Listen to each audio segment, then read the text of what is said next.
आज की पहली थ्योरम है the necessary and sufficient condition for a non empty subset K of a field F to be a subfield of F R. तो यहाँ पर एक नॉन एम्प्टी सबसेट है के, किसका सबसेट है? ये फील्ड एफ का, और ये सबफील्ड होगा एफ का अगर ये दो कंडीशन यहाँ पर सेटिस्फाई कर देता है तो इसको प्रूव कैसे करेंगे? सपोज के इज ए सब field of the field F. मान लेते हैं कि के क्या है, यहाँ पर सब फील्ड है किसका? एफ का। Now K is a group with respect to addition. अब यहाँ पे के क्या हो जाएगा? क्योंकि ये सब फील्ड है तो ग्रुप हो जाएगा। देयरफॉर बी बिलोंग्स टू के। मान लेते हैं कि कोई भी एलिमेंट है बी जो कि के से बिलोंग कर रहा, तो उसका इनवर्स भी यहाँ पर एग्जिस्ट करेगा। Minus b belongs to K. Also K is close with respect to addition. तो यहाँ पर क्योंकि ये क्या है? सब फील्ड है और ग्रुप है तो क्लोज्ड भी होगा with respect to addition. A belongs to K, b belongs to K. इसका मतलब ये है कि यहाँ पर ये माइनस, अगर ए बिलोंग्स यहाँ से कर रहा है के से और माइनस बी भी, अभी देखा हमने यहाँ पर माइनस बी भी के से बिलोंग कर रहा, तो इन दोनों का एडिशन भी के से बिलोंग करेगा। क्यों? क्योंकि क्या है? के क्लोज्ड है और a minus b belongs to K. तो पहला यहाँ पर जो पहली कंडीशन थी वो प्रूव हो जाती है। Now each non zero element of के पसेसिस मल्टीप्लिकेटिव इनवर्स। तो यहाँ पर हर एक नॉन जीरो एलिमेंट किसका? के का, वो उसका कोई ना कोई मल्टीप्लिकेटिव इनवर्स जरूर होगा। देयरफॉर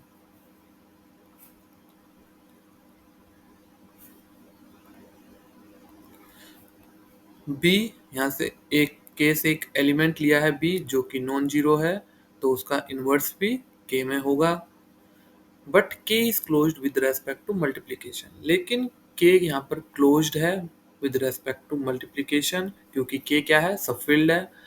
ए बिलोंग्स टू के, कोई एक एलिमेंट ले लेते हैं, ए के से बिलोंग कर रहा है और बी के से बिलोंग कर रहा है, तो उसका इनवर्स भी के से बिलोंग करेगा। ठीक है, इसी के साथ इन दोनों का मल्टीप्लिकेशन भी यहाँ पर के से बिलोंग करेगा। तो इस तरह से आपकी सेकंड कंडीशन यहाँ पर हो जाती है satisfy.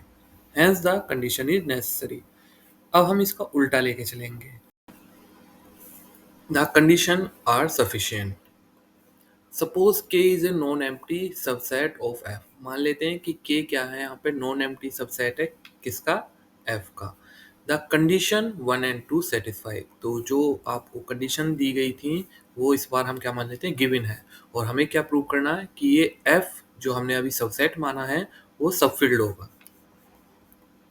As we proved in subring we can prove that with the help of condition first.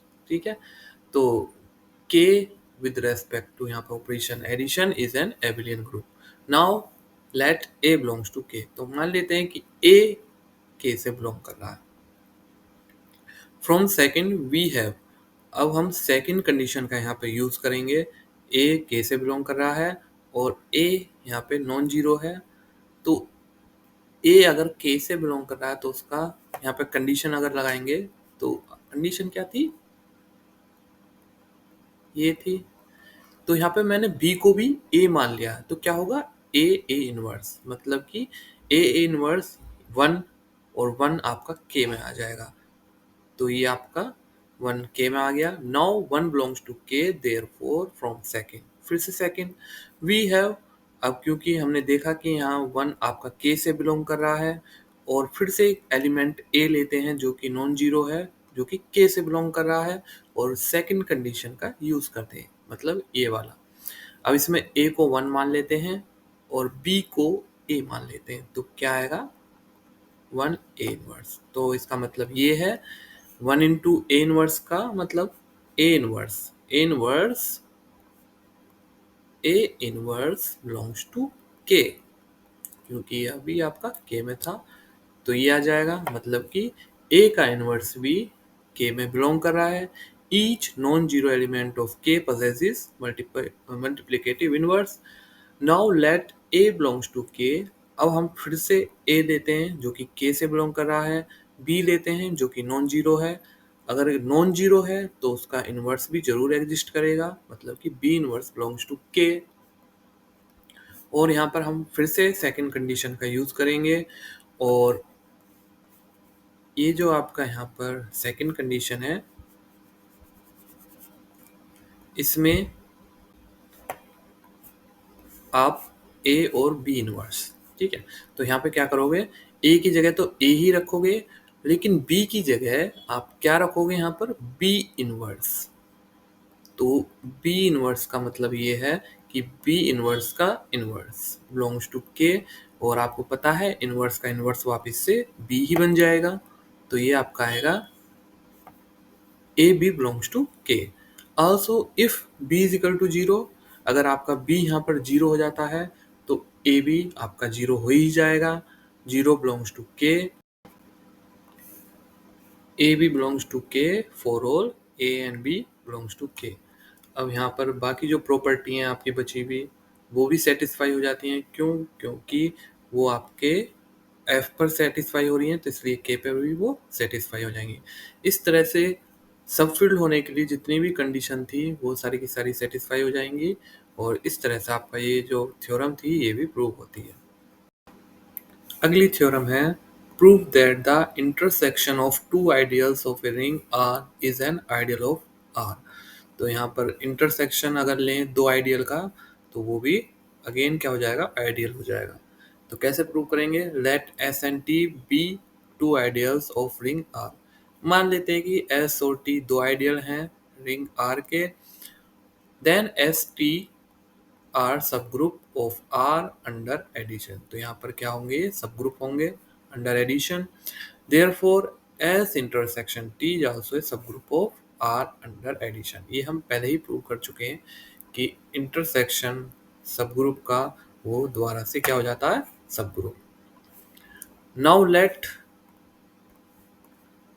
Small r belongs to capital R. मान लेते हैं कोई एलिमेंट है जो कि आर से बिलोंग कर रहा है, एस आपका इंटरसेक्शन से बिलोंग कर रहा है, और आपको ये चीज यहाँ पर प्रूव करनी है। वी हैव, हम क्या करेंगे, सबसे पहले एक एलिमेंट लेंगे जो कि दोनों के इंटरसेक्शन से आ रहा हो। तो एस ले लिया हमने जो कि दोनों के इंटरसेक्शन में है, इसका मतलब वो एस के अंदर भी प्रेजेंट है और टी के अंदर भी प्रेजेंट है। लेकिन आपके एस और टी दोनों क्या है, आइडियल्स हैं। तो इसलिए ये आइडियल वाली कंडीशन को क्या करेंगे, सेटिस्फाई, जो कि है कि अगर आर इससे बिलोंग कर रहा है आर से, और स्मॉल एस एस से बिलोंग कर रहा है, तो आइडियल वाली यहाँ पे कंडीशन लगा देंगे। सेम ऐसे ही हम यहाँ पर इस तरह से करेंगे, टी के लिए कर देंगे, यहाँ पे आपका ये टी आ जाएगा। तो टी के लिए करेंगे, और अब आप देख सकते हैं कि आर एस और आर एस ये दोनों में आ रहा है, एस में भी और टी में। तो इसका मतलब ये इंटरसेक्शन में भी आ जाएगा। इसी तरह से एस आर और एस आर ये भी आपका दोनों में आ रहा है, तो ये भी आपका दोनों इंटरसेक्शन में आ जाएगा। तो इस तरह से आइडियल वाली यहाँ पे कंडीशन वो भी सेटिस्फाई हो जाती है, और इंटरसेक्शन भी आपका क्या हो जाएगा, दो आइडियल का इंटरसेक्शन भी इंटरसेक्ट यहाँ पर आइडियल होता है। नेक्स्ट थ्योरम है, a field has no proper ideals. इसका मतलब कि अगर एफ फील्ड है तो उसके दो ही आइडियल होंगे, जीरो और एफ इटसेल्फ। तो कैसे प्रूव करेंगे, let S be any non zero ideal of field F. तो यहाँ पर एस को हम नॉन जीरो आइडियल मान लेते हैं। Let a be any non zero element, और ए क्या है, एस का नॉन जीरो एलिमेंट। ठीक है, ये आपका क्या है, जीरो नहीं है। We have a inverse belongs to F. अब क्योंकि ए आपका एस में प्रेजेंट है तो एफ में भी प्रेजेंट होगा, और एफ में प्रेजेंट है तो एफ आपका फील्ड है, और फील्ड है तो इसका मतलब ए इनवर्स भी उसमें जरूर एग्जिस्ट करेगा। तो a inverse belongs to F. Since S is an ideal, क्योंकि एस क्या है, आइडियल है, देयरफॉर तो वो आइडियल वाली condition a belongs to S, a inverse belongs to F, और दोनों का मल्टीप्लिकेशन किससे बिलोंग करेगा, एस से, और ये क्या होता है, वन। तो वन भी आपका किससे बिलोंग कर जाएगा, एस से।